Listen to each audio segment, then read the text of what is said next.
പൂച്ചപെറ്റ് പൂത്തുകിടക്കുന്ന ഖജാനയ്ക്കൊരു റീത്തും വെച്ച് നാടുചുറ്റാനിറങ്ങിയ മുഖ്യമന്ത്രിയുടെയും മന്ത്രിസംഘത്തിന്റെയും പരിവാരങ്ങളുടെയും രാഷ്ട്രീയ പ്രചാരണ ധൂർത്തയാത്രയുടെ സമാപന ദിവസമാണ്.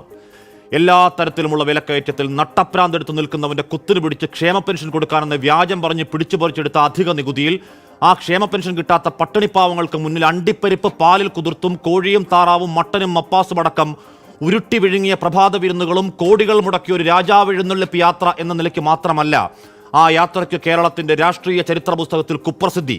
അത് കാസർഗോഡ് മുതൽ അവസാന ദിവസം വരെ വിയോജിക്കുന്നവന്റെ മണ്ടയടിച്ചു കീറിയ ഗുണ്ടാ സംഘങ്ങൾ സർക്കാർ ഒത്താശയിൽ അഴിഞ്ഞാടി സഞ്ചരിച്ച അടിയന്തരാവസ്ഥയുടെ കിരാത നാളുകൾ കൂടിയാണ്.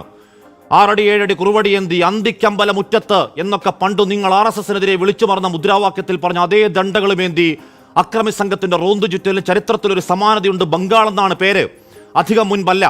അത്തപ്പാടി മറിയക്കുട്ടിമാരെ വരെ വേട്ടയാടുന്ന 2ാം പിണറായി സർക്കാരിന്റെ അതേ ഫോർമാറ്റിൽ പാവങ്ങളെ കർഷകരെ അടിച്ചൊതുക്കിയ ഒരു ഭീകരഭരണത്തിന്റെ തുടർച്ചയിൽ പാർട്ടി ഗുണ്ടകളും കോർപ്പറേറ്റ് മാസപ്പടികളിൽ തിന്നുകൊഴുത്ത മുഖ്യമന്ത്രി പുത്രൻ ചന്ദം ബസുവും അടക്കം കൊന്നു കഴിവേറ്റിയ പാർട്ടിയുടെ വിലാപത്തിനൊടുവിൽ ദായി കഴിഞ്ഞ വർഷം അതേ ജ്യോതി ബസുവിന്റെ ജന്മദിനത്തിന് സഖാവിനെ എന്ന് സഭയ്ക്കുള്ളിൽ ഓർക്കാൻ 34 വർഷത്തെ ഭരണത്തിനൊടുവിൽ CPM അംഗങ്ങളുടെ എണ്ണം വട്ടപൂജ്യമാണ്.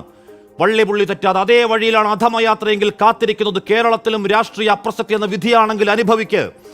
അന്ന് അറയ്ക്കുന്ന കാരണഭൂതൻ തിരുവാതിരയുടെ തുടർച്ചയിൽ ദൈവത്തിന്റെ വരദാനമെന്നും പാദസ്പർശം കൊണ്ട് പുണ്യം പ്രാപിച്ച മൈതാനമെന്നുമൊക്കെയുള്ള വാഴ്ത്തുപാട്ടുകൾ ഇടതുപക്ഷമേത് വലതുപക്ഷമേത് തമ്മിലെ വ്യത്യാസമെന്ത നേക്കും പൂക്കും അറിയാത്ത സൈബർ അടിമകൾക്ക് കോൾമയിർ കൊള്ളുമെന്നല്ലാതെ കമ്മ്യൂണിസം തരിമ്പിര് ഹൃദയത്തിലുള്ളവന് കേൾക്കുന്നത് ഓക്കാനമാണ്. ആരോ കൊല്ലാൻ വരുന്നേ എന്നൊരില്ലാത്ത പ്രാണഭിതിയിൽ 2 കാലമില്ലാത്ത ഒരുത്തന്നെ നട്ടല് നോക്കി ചവിട്ടുന്ന ഡിവൈഎഫ്ഐ ഗുണ്ടായിസം മാത്രമല്ല, യാത്രയിലുടനീളം കണ്ടു മാധ്യമവേട്ട. 30 സെക്കൻഡ് വീതമുള്ള 3.25 ഫോൺ കോളും വെച്ച് ഗൂഢാലോചന വധശ്രമം എന്നൊക്കെ വിരട്ടിയങ്ങ് മൂക്കിൽ കയറ്റാനാണെങ്കിൽ കയറ്റ്, നമുക്ക് നോക്കാം. കൂട്ടത്തിലൊരുത്തിയെ വിനീതയ്ക്കൊരു പോറൽ പോലും ഏൽക്കാതെ സംരക്ഷിക്കാൻ ചേർത്ത് പിടിക്കാൻ ഞങ്ങൾക്കറിയാം നവസഖാക്കളെ.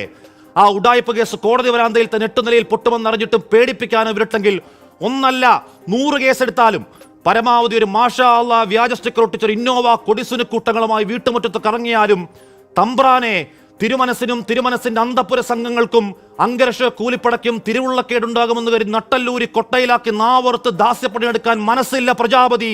അപദാനങ്ങളുടെ വാഴ്ത്തുപാട്ട് സംഘങ്ങളുടെ അശ്ലീല കോറസിന് നടുവിലും മഹാരാജാവെ പട്ടാപ്പകലും നിങ്ങൾ നഗ്നനാണ്.